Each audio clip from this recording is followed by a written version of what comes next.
আসসালামু আলাইকুম। সুদূর মৌলভীবাজার সিলেট থেকে এই ফোনটি পাঠিয়েছেন। আর এটি হচ্ছে Redmi Note 10 Pro একটি ফোন। এই ফোনটি বর্তমানে চালু হচ্ছে না এবং চালু হলেও একটি লেখা এসে থাকে। কি লেখা আসে সেটিও আপনাদের দেখাবো। তো ফোনটি আমি খুলে দেখব আর ফোনটি কোনো কাজ করা হয়েছে কিনা সেটি আগে দেখতে হবে। কারণ ফোনটির ব্যাক শেলটি খোলা হয়েছিল সম্ভবত। কিন্তু ফোনটিতে মনে হচ্ছে যে সিপিইউতে কোনো কাজ করা হয়নি। তো ফোনটি চার্জে দেওয়ার পর আমি দেখতে পাচ্ছি লোগো আসছে। হয়তোবা ফোনটি অন আছে এরকম হতে পারে। তো আমি ফোনটি অন করার চেষ্টা করব এবং অন করলে কী ধরনের সমস্যা হয় সেটি আগে দেখার চেষ্টা করব। তো যার ফোন উনার সাথে কথা বললাম, উনি বলল যে এটি সাউন্ড এবং ক্যামেরার সমস্যা রয়েছে। এরপর সম্ভবত ফোনটি ফ্যাক্টরি রিসেট দেওয়া হয়েছিল। রিসেট দেওয়ার পর এই যে এখানে এসে দাঁড়িয়ে থাকছে। তো এই লেখাটি হচ্ছে system UI is not responding আসছে। তা অনেক সময় অপেক্ষা করার পর এই লেখাটি আসে। তো যা হোক এই ফোনটির মূলত সিপিইউ রিভলিং করতে হবে। সিপিইউ রিভলভ করে ফোনটির প্রবলেম ফিক্স হয় কিনা সেটি আমরা দেখব।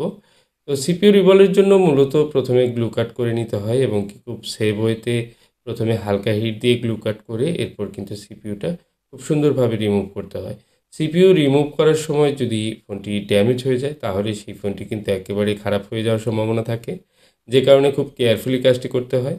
তো এ ধরনের কাজগুলো যেহেতু রেগুলার করছি, সো আপনারা নিশ্চয়ই জানেন যে সিপিইউ রিবোলিংয়ের জন্য সারা বাংলাদেশের বিভিন্ন জায়গা থেকে আমার কাছে কুরিয়ার সার্ভিসের মাধ্যমে ফোনগুলো পাঠায় সুন্দরবন কুরিয়ারে এবং কি প্রতিনিয়তই এই ফোনগুলো আসে এবং প্রতিনিয়তই আমি কিন্তু কাজ করে থাকি। তো আমি চেষ্টা করছি খুব সুন্দরভাবে সার্ভিসটি করে দেওয়ার। আর এই ফোনটি কিন্তু আমিই প্রথম কাজ করছি। মূলত সিপিইউটা এর আগে খোলা হয়নি বা মাদারবোর্ডে কোনো ধরনের কাজ করা হয়নি।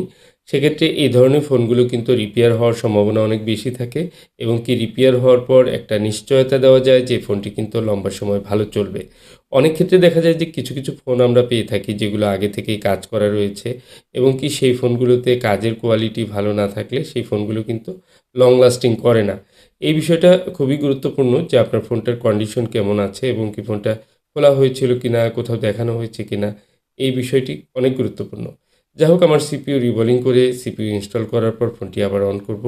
দেখুন অন করার পর আমি দেখতে পাচ্ছি যে ফোনটি কিন্তু ফ্যাক্টরি রিসেট দেওয়া ছিল এবং ফোনটি এখন সম্পূর্ণ অন হয়েছে। একদম আগের মতো সাউন্ড থেকে শুরু করে সবকিছু ঠিকঠাক রয়েছে। এ ধরনের ভিডিও পেতে চ্যানেলটি সাবস্ক্রাইব করে রাখুন।